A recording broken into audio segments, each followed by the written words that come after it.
Hola, mi nombre es Rocío Chávez. Como te comenté en el video de la explicación del clustering jerárquico, esta técnica es muy útil cuando se desea descubrir similitudes entre individuos en base a sus características.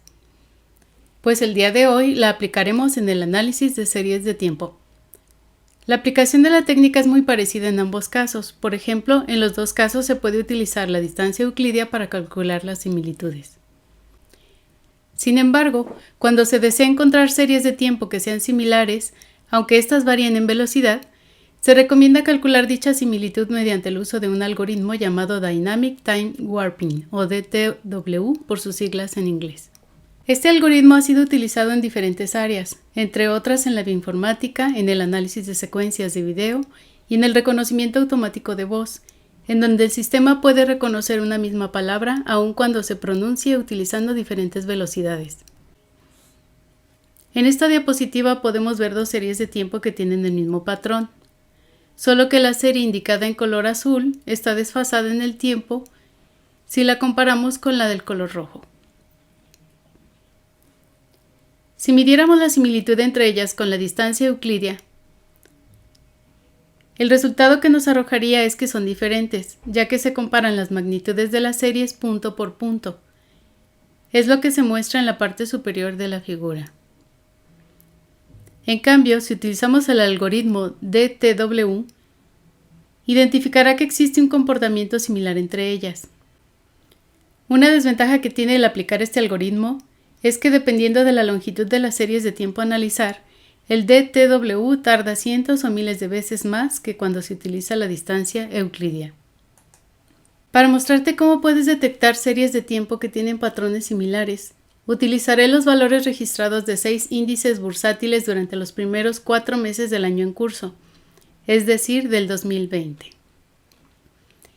En caso de que estés viendo este video en un futuro, te comento que lo estoy grabando en mayo del 2020 y desafortunadamente estamos viviendo una pandemia desde principios de este año, por lo que me pareció interesante analizar cómo se han comportado estas bolsas durante la pandemia.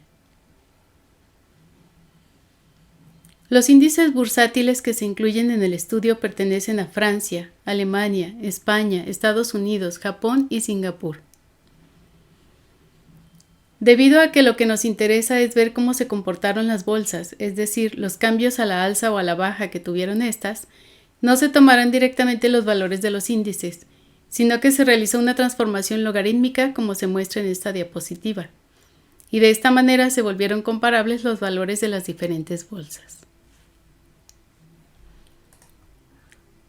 Toda esta información la obtuve gracias a un colega llamado Víctor Rico, quien tiene un canal de YouTube en el que habla de finanzas.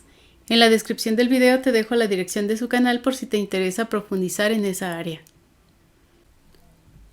Para llevar a cabo el análisis utilizaremos RStudio. Lo primero que haremos será indicarle la carpeta en la que queremos trabajar. Esto lo hacemos mediante el comando setwd, que significa Set Working Directory. En mi caso estaré trabajando en un directorio llamado Bases de Datos, dentro de la carpeta Videos para YouTube. Lo siguiente será leer el archivo a analizar, el cual lleva por nombre Índices Bursátiles Retornos 2020 y tiene un formato CSV. La función que lee este tipo de archivos es read.csv. Y los parámetros que se encuentran dentro del paréntesis, además del nombre del archivo, son header igual a true, para indicarle que tenemos una línea con los nombres de las columnas, que son los nombres de los índices bursátiles. Sep igual a coma, para indicarle que los datos están separados por comas. Dec igual a punto, para indicarle que los decimales se separan con un punto. Y row.names igual a 1 para indicarle que las filas de mi base de datos sí tienen nombre, que en este caso son las fechas en las que se registraron los cambios de los índices bursátiles. Esta información la guardamos en memoria dentro de un objeto llamado índices. Voy a dar 2 clics en índices para que veamos cómo trajo la información. Aquí vienen las fechas, los nombres de los índices y los retornos logarítmicos de los mismos. Vamos a graficar las series de tiempo de los retornos logarítmicos que acabamos de cargar en memoria para ver cómo son.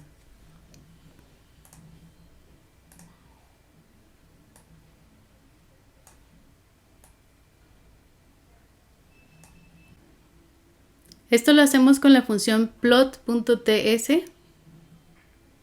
colocando entre paréntesis el nombre del objeto que contiene la información a graficar. Aquí podemos ver las gráficas de cómo han variado los 6 índices.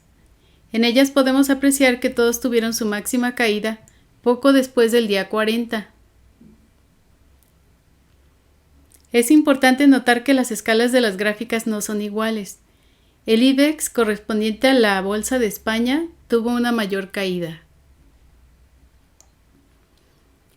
con un valor en el retorno que ronda los menos 15 puntos, mientras que los índices N225 y STI de Japón y Singapur respectivamente tuvieron una menor caída, la cual no sobrepasó los 10 puntos negativos. En cuanto al valor máximo, este se presentó alrededor del día número 50. El índice que obtuvo el retorno más alto fue el GDAXY, que pertenece a Alemania. Para poder hacer el clustering debemos obtener la transpuesta del data frame, es decir, necesitamos intercambiar la información de las columnas y dejarla en las filas y viceversa. De manera que en las filas se encuentren los índices y en las columnas se encuentren las fechas, ya que estas representan a las características que vamos a analizar para encontrar la similitud entre los comportamientos de las bolsas. Para obtener la transpuesta, usamos la función t y dentro del paréntesis el nombre del objeto que contiene la información. Voy a dar 2 clics en índices transp.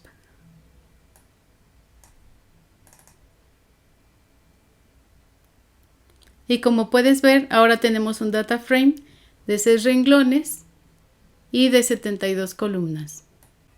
Ahora que ya tenemos lista la información para llevar a cabo el clustering, cargamos el paquete DTW, que es el que vamos a utilizar para calcular las similitudes entre las series de tiempo.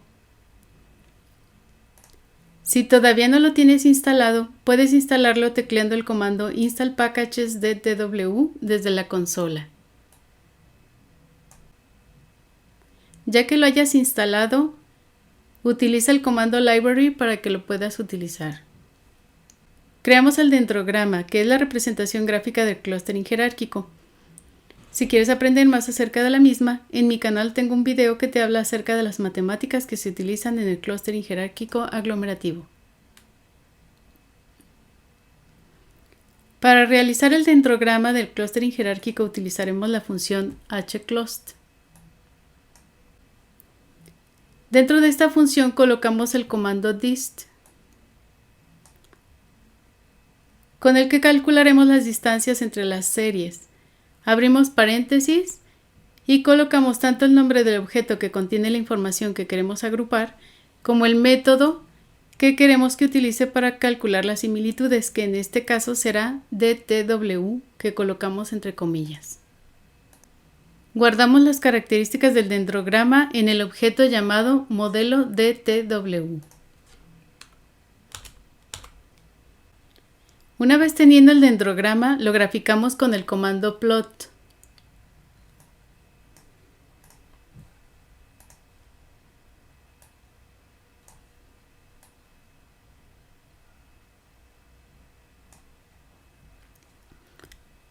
En el dendrograma podemos ver que los índices que tuvieron una mayor similitud entre ellos fueron los de Francia y Alemania y los de Japón y Singapur.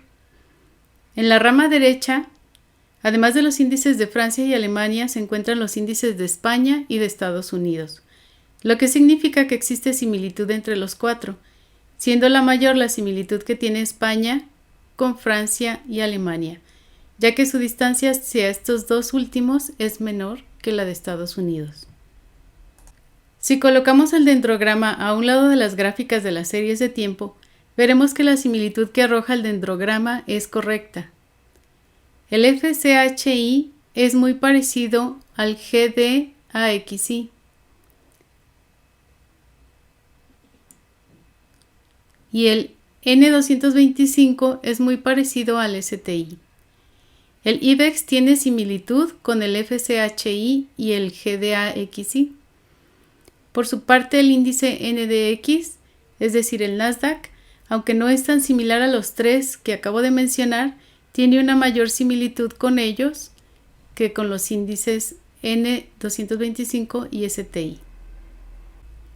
Volviendo al dendrograma, yo aquí le puedo pedir que me haga los grupos que yo quiera y que me dibuje un rectángulo en cada uno de ellos. En base al dendrograma y a lo que te acabo de comentar, le voy a pedir que divida la información en 3 grupos.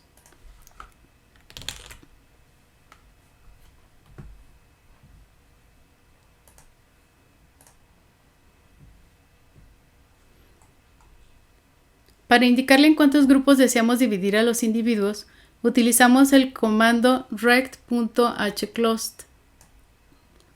Le indicamos cómo se llama la variable en la que tenemos guardado el modelo.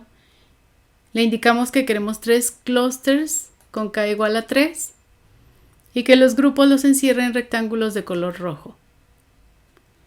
Aquí se muestra el gráfico del clustering jerárquico una vez habiendo formado los 3 grupos. Para guardar la información acerca de a qué clúster pertenece cada uno de los índices, vamos a seguir los siguientes pasos. Creamos un objeto llamado clusters.tw en el que guardaremos los 3 clusters que asignó el algoritmo utilizando la función cut3. Le decimos el archivo en donde está la información y que queremos 3 clusters. Agregamos la columna clusters.tw a la información contenida en índices transp utilizando la función cbind, y esta información la voy a guardar en un objeto llamado índices con clusters. Voy a dar 2 clics en el objeto índices con clusters y veremos que en la última columna colocó los clusters asignados. Aquí llega hasta la columna 50 y como tiene 73 tengo que recorrerme con estas flechitas. Aquí están los clusters de TW, que son los clusters asignados. Para grabar el archivo utilizamos el comando write.csv.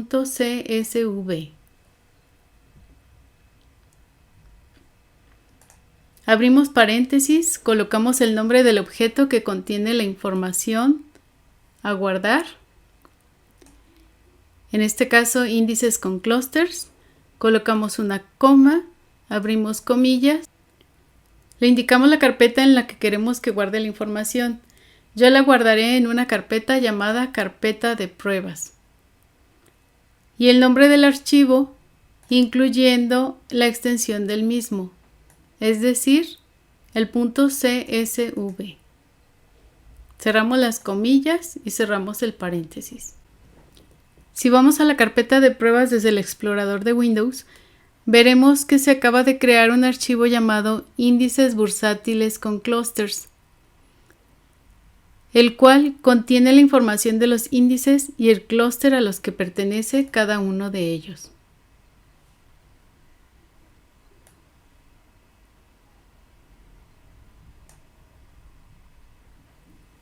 Si encuentras útil esta información, suscríbete a mi canal y activa las notificaciones para que YouTube te avise cuando suba más videos con contenido similar.